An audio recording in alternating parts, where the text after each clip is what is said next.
ಹಾಸನ ಜಿಲ್ಲೆಯಲ್ಲಿರುವ ಬೇಲೂರು ಚೆನ್ನಕೇಶವ ದೇವಾಲಯ. ಬೇಲೂರು ಚೆನ್ನಕೇಶವ ದೇವಾಲಯವನ್ನು ಕೇಶವ ಅಥವಾ ಬೇಲೂರು ವಿಜಯನಾರಾಯಣ ದೇವಾಲಯ ಎಂದು ಕರೆಯಲಾಗುತ್ತದೆ. ಇದು ಹಾಸನ ಜಿಲ್ಲೆಯ 12ನೇ ಶತಮಾನದ ಹಿಂದೂ ದೇವಾಲಯವಾಗಿದೆ. ಈ ದೇವಾಲಯವನ್ನು ವಿಷ್ಣುವರ್ಧನನಿಂದ ನಿಯೋಜಿಸಲ್ಪಟ್ಟಿತು. ಈ ಸ್ಥಳವು ಹೊಯ್ಸಳ ಸಾಮ್ರಾಜ್ಯದ ರಾಜಧಾನಿಯಾಗಿದ್ದು, ದೇವಾಲಯವನ್ನು 3 ತಲೆಮಾರುಗಳ ಮೇಲೆ ನಿರ್ಮಿಸಲಾಗಿದೆ.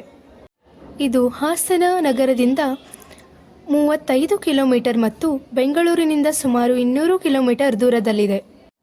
ಚೆನ್ನಕೇಶವ ಹಿಂದೂ ದೇವರು ವಿಷ್ಣುವಿನ ಒಂದು ರೂಪ.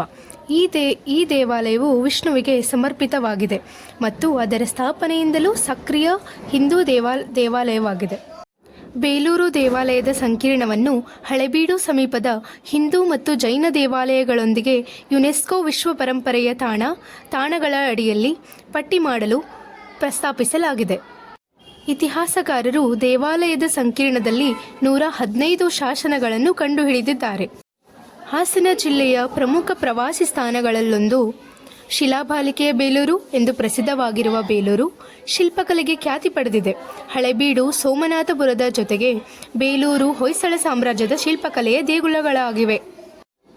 ಹಳೆಬೀಡಿಗೆ ಮುನ್ನ ಬೇಲೂರು ಹೊಯ್ಸಳ ಸಾಮ್ರಾಜ್ಯದ ರಾಜಧಾನಿಯಾಗಿತ್ತು. ಈ ದೇವಾಲಯವು ಅತ್ಯಂತ ಸುಂದರವಾದ ಶಿಲ್ಪಕಲೆಯಿಂದ ಪ್ರಸಿದ್ಧ.